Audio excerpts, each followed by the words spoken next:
Welcome to the Homeschool Together podcast.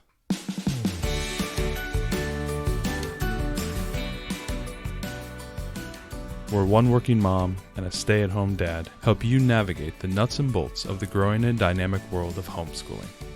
With a focus on early learners, like me. All the ins and outs of building and maintaining your homeschool life. Homeschool. Find out tips and tricks to make things like this easier. I'm reading. And ultimately, enjoy educating your kids. And what's that last thing? Have fun together. Did I do good, Daddy? Yeah, you did, sweetie. Good job. Hello and welcome back to Homeschool Together. We are continuing our writing month, our themed month. We're doing themes these days. And we are going to be talking today about writing challenges. And what was kind of interesting is that kind of inspired this is that we did a podcast about, a couple weeks ago. I think it was like number 328, if my notes are correct here. It was about using reading challenges to help kind of drive your readers to be, towards some accomplishment, and using this challenge as kind of a way to drive or, incentivize a young reader on moving through. And so today we wanted to talk about using these time-based challenges. And this is something that we see across the board in almost every type of application, whether it is like a fitness challenge, or I want to eat in a certain way, or I want to do a certain workout for 30 days and whatnot. The reason why time-based challenges are, so useful is that, obviously they're bounded by, a start and end date. And they tend to be shorter in duration. I always like to joke that, almost anyone can do anything for 30 days. We can read a book. We can, no matter how busy our schedule is, we can work, we can work out for 30 days, or we can change our eating habit for 30 days. It's something that feels accomplishable. Right. It's like a small time commitment. Exactly. Yeah. Like you could actually do that. Yeah. And what I like about it is because it is bound by time, that is something that we think is achievable. You can apply this to, being able to complete a project. If it's like a craft or an art project that you've wanted to do, or an outdoor project or a workout goal or whatever it might be, it's something you can complete in that time frame. Another thing too is that it helps you work on a larger project because it is bound by, say, 30 days. And today we're going to be talking about a 30-day challenge. It allows you to work on a larger project, cut and slice that project up across 30 days so that by the very end, you have something that you've finished. And it goes with that great joke. How do you eat an elephant, right? One bite at a time. Right. And this is very much the same way whenever you're doing some type of challenge. It's trying to get you to do it and accomplish that thing steady state over a certain period of time. Right. And hopefully with a lot of these challenges, the goal is that you're creating a habit. Yeah. And you're showing yourself that you can do whatever that is, whether it's that you can make time to work out, or that you can write a page a day, or whatever it is that, you're trying to accomplish. Absolutely. And then, like, for example, I have daily goals of writing every day. I have daily goals of drinking enough water. A lot of us are, chronically dehydrated, right? I want to be able to work out 5 times a week. And so we'd like to have these like recurring daily goals of, we do 7,000 or 10,000 steps a day, right? These are habits that we wanted to instill, and doing something over the course of a month can help you learn how to achieve, a habit, something that you can come to, on a daily basis. Another thing too is it's 30 days allows you to try something new. If you are wanting to journal, or you want to do a diary, you want to learn how to be a poet, and you want to write poetry every day. This could also be something like drawing. As we had our interview earlier this month with Jeannie, she was very clear that writing does not have to be, writing words. It can be a graphic novel. And if your young learner wants to write graphic novels, or they want to illustrate short stories, drawing may be the actual, the outcome of doing your writing, right? Having to write and draw pictures for, a graphic novel is a good example of that. What if they want to increase their vocabulary? They want to learn new words every single day. What if they want to write in another language? Oh, this month I want to learn Spanish so that I can write poetry in Spanish. We have strange goals. Who knows Right. what it might I be? met a homeschool girl this weekend who's been studying Russian, Yeah. and she now wants to study Arabic. And so she's got like both of these, and she wants to be an engineer with a linguistics minor. And I was like, why the Russian and Arabic? Why all these pieces? She was like, just because she thought that would be so interesting. And so I think it's cool, the idea of like, oh, I want to learn enough Spanish so that I can write poetry in Spanish. It sounds like, oh, okay, that's several steps, but that might be your child's goal, is to do something that's several steps. And we like to, as homeschoolers, we like to really think outside the box. Exactly. And as Jeannie helped to teach us, is that writing does not have to be something that you do in front of a computer, or doesn't have to necessarily be something that you do on like a legal pad. It can be a lot of different forms. The act of storytelling, the act of being critical thinking, the act of writing and organizing your thoughts is the act of writing. We can embrace different types of medium that our young learners may want to choose. So enter in the NaNoWriMo. So what is NaNoWriMo? This is an event that is done every single year in the month of November. NaNoWriMo is an acronym for National Novel Writing Month, NaNoWriMo. And in this challenge, people all across the world engage in an effort to write a novel. And this is just basically the framework of a massive writing challenge. And I know, according to the statistics of last year, over 400,000 people engaged in this. And I know that number is actually low, because those are the people that went into their website to say that we are part of the program. I know for a fact that like 30 of the writers in my writing group all engaged in NaNoWriMo last year, and they did not log into that website to, say that they're going to write a book in a month. What this is a great example of a writing challenge that people all around the world, potentially millions of writers, use to generate an entire novel in 1 month. And this is basically 50,000 words. And, what is 50,000 words? It's about 230 pages of 230-page novel. Most 300 or 400-page, paperbacks that you see at like the grocery store, those are in the 70, 80, 85,000 word range. So these guys are writing a shorter, smaller novel. And what they do is they break up writing that 50,000 word novel across 30 days. And what that works out to be is roughly 1,700 words a day. And what is 1,700 words a day? That's about 6 pages of a book. So if you can imagine reading like I'm looking over here, a Stephen King book, right? If you open up that page, it has about 280 to 300 words on a page. And you can imagine writing 5 or 6 of those pages every single day for 30 days. And at the end, you hope to have a novel that is finished. It's about 50,000 words. So that is the structure of the writing event. Now, why is this important? This is a great example of a writing challenge that we can get behind. And what's great about this is that it's not just for adults writing books. Obviously they said they had about 400,000 people engaging in this. They also had 85,000 students every single year engaging in the same writing challenge. Now, were they engaged in writing a novel at 50,000 words? Absolutely not. A lot of these writers, these younger writers, were writing smaller fiction, like maybe at 10,000 words or 20,000 words. The idea is that you set a goal for the month, and then you go ahead and chop that up into many, many little pieces, and then you get to achieve whatever the writing goal is.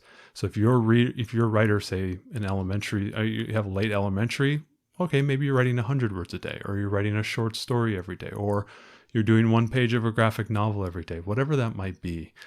Your writer has gotten a challenge, has an overarching goal, and they're going to go ahead and chop this up into pieces. What's cool about NaNoWriMo is that it is in the writing community, it is a major event. People start talking about NaNoWriMo in like August. We still, like in my writing group, which is why we're talking about it. This is why we're talking about it.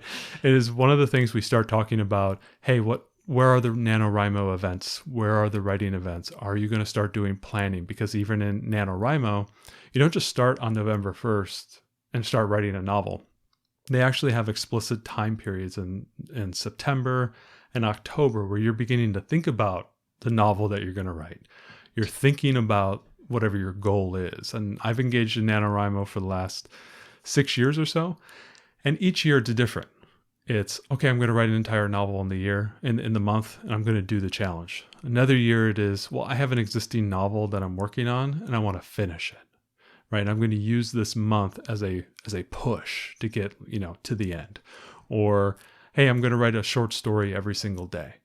Whatever the challenge is, whatever you want it to be, you can fit it into this event. And what's great about it is that while you're doing this event and you've done the planning in September and October leading up to November, you can then go ahead and engage with it. And there's a huge community of people that are doing this event as well. And what's really nice about it is that there are events geared towards students, adults who are writing, at libraries, and actually writing events at like bookstores or coffee shops.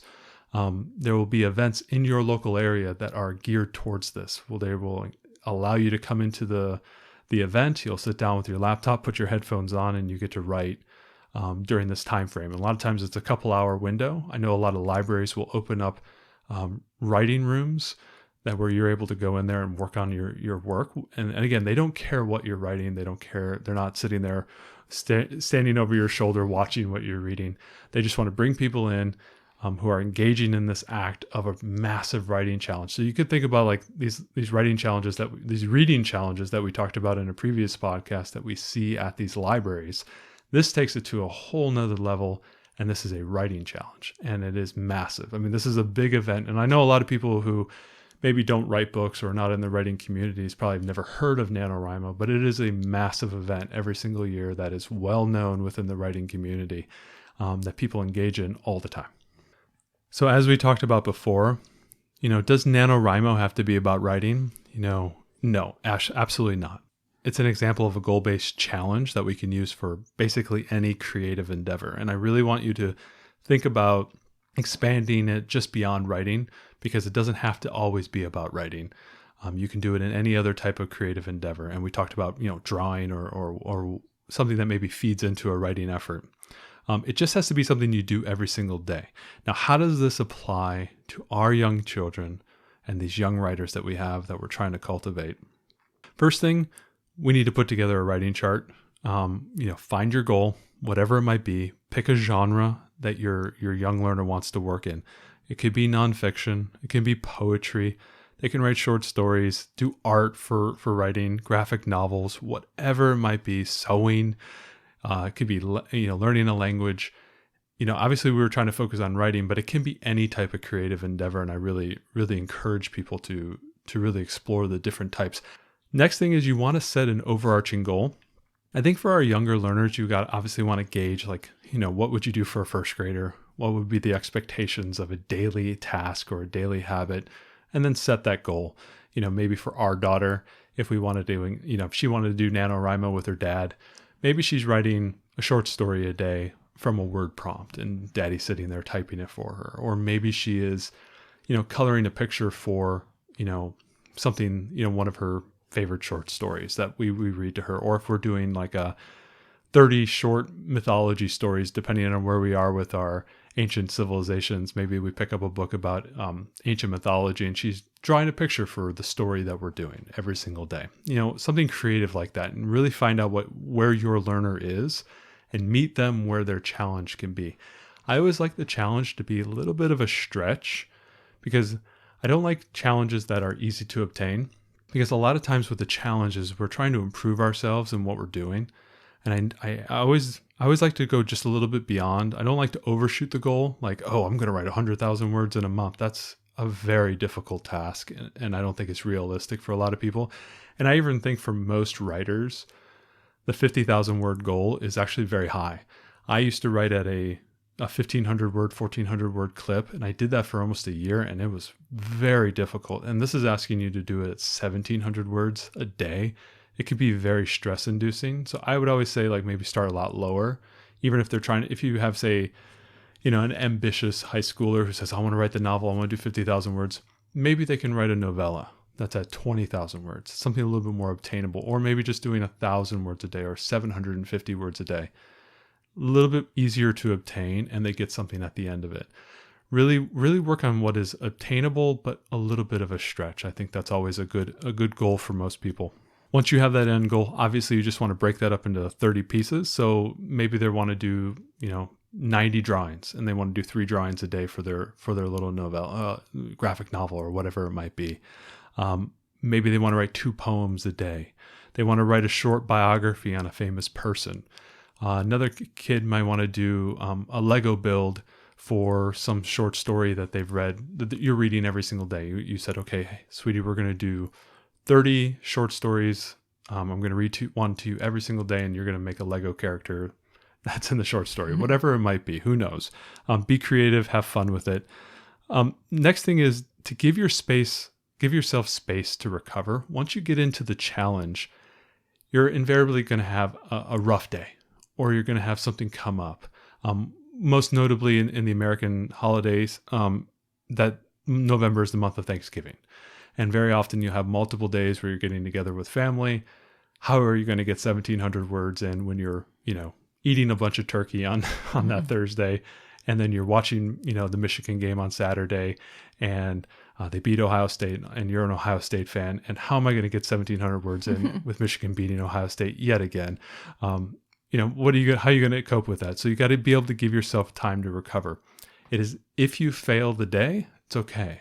Recover the next day. Or what's even more important, if you foresee a day that is going to be, you're going to lose a day, whatever your challenge is, work a little harder in the days leading up to that. And that is something that when the writers are working in NaNoWriMo, they are thinking about their achievement on a daily basis, but they're also trying to bank a little bit.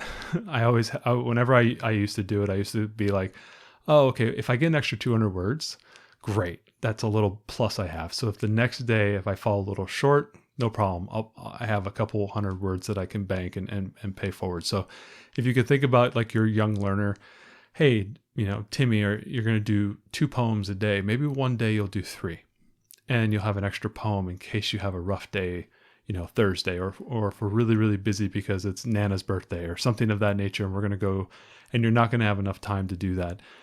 Think about giving yourself that space to recover. So like, oh, I can't draw today. Maybe I'll draw on Saturday and make up for it, right? That type of thing. The next thing is that even though NaNoWriMo is a monthly challenge, it's not everybody makes it to the end. And I know countless number of authors who have tried to do NaNoWriMo and they don't make it to the end. They actually can't get the 50,000 words, and they feel like they have failed. and that is a big thing that I always want to stress to people, is that whenever you're doing any type of challenge, like a writing challenge or a reading challenge, it's okay to fail because you tried and you made the effort. And as long as you made a good faith effort, it's okay to fall a little bit short. Like, for example, we talked about Thanksgiving. That could be a big, maybe you're traveling to another side of the country and you're not going to be able to do all this work and get your words in. It's okay. I always like to have a backup goal. So if your goal is to say 50,000 words, have an intermediate goal of 25,000 words that you can celebrate if you reach. Kind of an intermediate goal. And that's the other thing too, is you want to celebrate your intermediate goals. A lot of people, when they are doing these type of challenges that are extensive like this, like 50,000 words, they celebrate every 10,000 words. Like, man, I'm 1/5 of the way. I'm 2/5 of the way. I'm 3/5 of the way. And at the end of the month, if you fall short at like 42,000 words, you didn't fail. You have 42,000 words that you wrote, and you got pretty close to the end. You did a great job. That's amazing. Most people could not do that. And I think that one of their statistics was they had like 400,000 or 500,000 people participate, and they only had about 280,000 people who actually were able to finish the challenge. And I know that that's even true beyond that. Like the million authors that go and attempt this type of writing challenge every year, I would say 2 in 5 actually finish the challenge. It's a very daunting challenge. I mean, to actually do it, it's a very tough thing. And I know on some of the writing forums, I see people posting their what's your word count at? Where are you in the challenge? And some people are stressing they're short. It's okay. If you can push all the way to the end and you've passed your intermediate goal and you've gotten pretty close, celebrate those goals, celebrate at the end. Once you get to the end of the month, that's when the reflection comes. What went well? Oh my gosh, I wrote at least 1,000 words a day.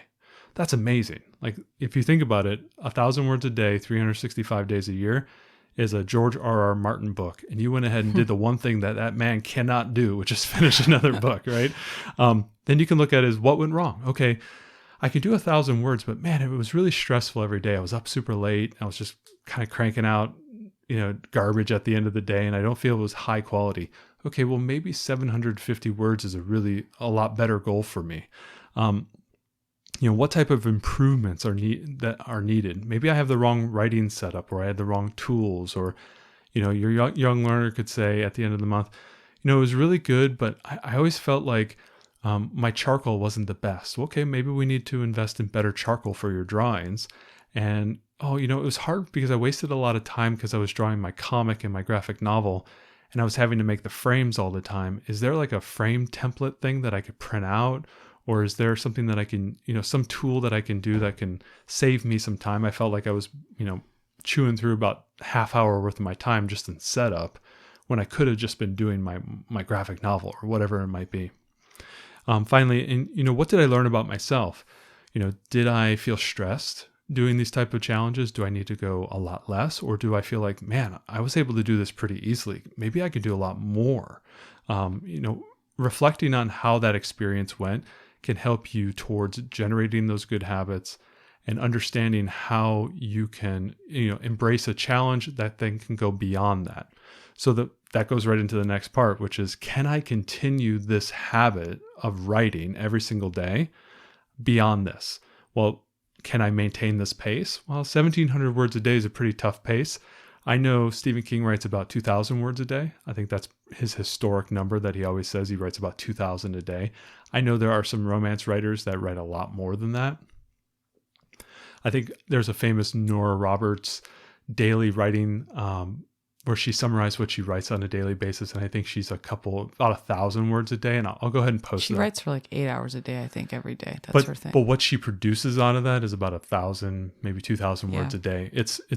It's pretty impressive, and I'll go ahead and link that one in the show notes. It's a wonderful read that if you have a young writer who's maybe upper elementary, middle school, high school level, it'd be really cool for them to read that, because that's what a professional writer looks like on a daily basis. And it's very inspiring, but also kind of scary because it's a full-time job for her. It's not something she does for an hour or two a day. I think the really important thing with all this is that your learner finds something that they're really passionate about. Exactly. I mean, for all of the writers who are participating in NaNoWriMo or whatever creative endeavor they're doing for this month challenge, it has to be something that you're really passionate about so that you want to put in that time. It can't be an assignment, I don't think. It's got to be, it's a self-assignment, right? It's a goal, something that you feel intrinsically motivated, your learner feels intrinsically motivated to work on.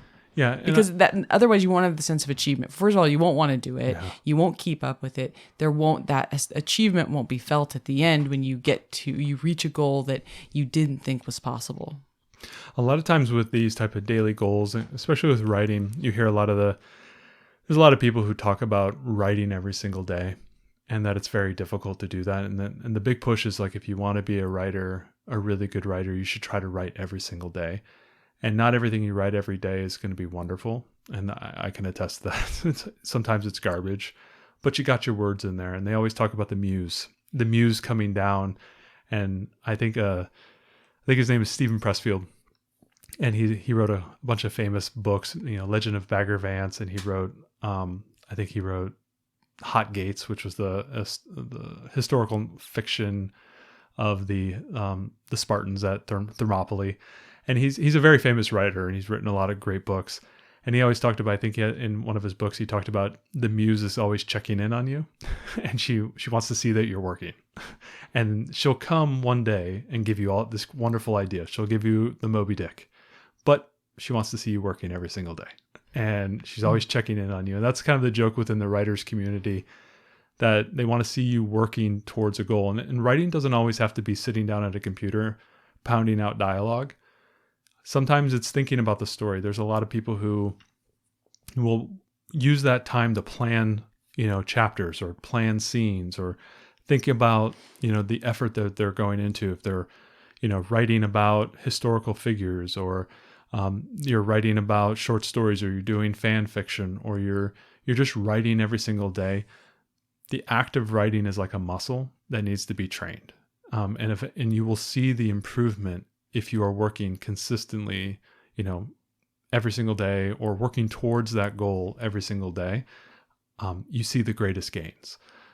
Whenever I step away for 30 or 40 days and I come back, it's always very hard to get started again. And it's kind of like learning to ride a bike again. And you feel like, oh, I feel awkward in this keyboard and the words don't look right and all this type of stuff. So definitely think about coming to the table every single day with a writer's mindset, especially, and these challenges really help you kind of cultivate that. Is this a sustainable thing for me to continue? Is what you said, is this something that I enjoy doing? Is this something that is really fun to me? I find that the writing challenges really bring out the best in me when I'm doing my writing, because it really keeps me focused on the ball. As opposed to just kind of meandering. Oh, I'm writing 200 words a day. I'm writing 300 words a day. Having the writing challenges really keeps the nose to the grindstone and says, I got to finish this thing. I got to work on this thing. I got a goal to get to the end. I like that. It keeps the focus. It keeps all the laser beams pointed in the right direction. Last thing, when you're doing any type of challenge like this, especially a writing challenge, the best thing is to track your progress. We talked about, people posting how many words they're at and all this type of stuff. Tracking your progress is important. I hear the same thing in working out and weightlifters. They will have these notebooks where they could go back a year, 2 years, and they could say, oh yeah, on May 5th, that day I did a legs day and I did this many squats and here were my weights and here's how many reps I did and all this type of stuff. The same thing applies to writers, keeping the track of what you're doing, knowing that you are continuously showing up and you're putting in the work and you're doing the hard work. Are you showing up every day? Tracking is the best thing you can do. For example, I use an app called Strides, and I have a yearly writing goal of 100,000 words. And for me, that's 2 short novels, about 20 short stories, whatever I want it to be for that year. It's about 100,000 words. And it breaks that up across 365 days. And every single day I've got to come and bring 300 words, right? And for me, 300 words is 30 minutes of writing. And 30 minutes of writing with, the busy schedule of doing the podcast, raising two young girls, doing all the homeschooling, running around all the errands. That's something I can do on a daily basis. And I love to track that. Now, you don't have to spend a lot of money on these apps. You can just use Excel. Google Sheets works, just a Word document where you're keeping your total words for the day. Super easy to use. Notepad. There are writing apps that you can use as well. NaNoWriMo has their own editing tool where they will track how many words you're writing on a daily basis and kind of plot that over time. And you can see how productive you are and say, oh, I'm really productive during the work week, but I'm really bad on the weekends. And that's because I'm busy on the weekends. Whatever that might be, you can start to see your writing habits in real time. There are other websites, 750words.com, writeordie.com kind of has a fun little motivation. If you don't meet your writing goal in a certain amount of time, spiders come onto your screen and stuff like that, and you're trying to survive. It kind of gamifies the writing, but it keeps you kind of motivated that you need to finish. One thing that I always like to do is do a lot of writing sprints. These tend to be about 25 to 30 minutes long. And I use the kind of Pomodoro method. And I have a link here for the pomofocus.io is something that I use, which is, it just sets a timer. It's 25 minutes. It sits in the tab of your browser and you can see the timer. And when the timer's up, you can take a break for 5 minutes and then you can come back and sit down for another 25 minutes. And then you do your writing sprint. And in that 25 minutes, that is all you work on. You're not allowed to be bothered. You can't get up, go get a drink. You can't be checking Facebook or anything like that. You have to really be focused. And I think it's the mascot. Pomodoro is Italian for a tomato. So it's a tomato timer is kind of what they do. But it's a 25 minutes on, 5 minutes rest. And I tend to do 2 writing sprints. And I use the timer to help guide me. So that's another way to kind of keep the focus, get the work done. Another one is there's kind of these writing groups. I've seen them around here in the Seattle area, but it's called Shut Up and Write. A lot of times people, when they get together, they they start yabbering and they start talking and they get distracted, and 2 hours goes by and their writing time has disappeared, right? And these are groups that get together. They're not allowed to talk to each other, but they all sit down next to each other and they all do their writing. So the only thing you hear is like click, click, click, click, click as people are typing, and it kind of motivates you to, get your work done.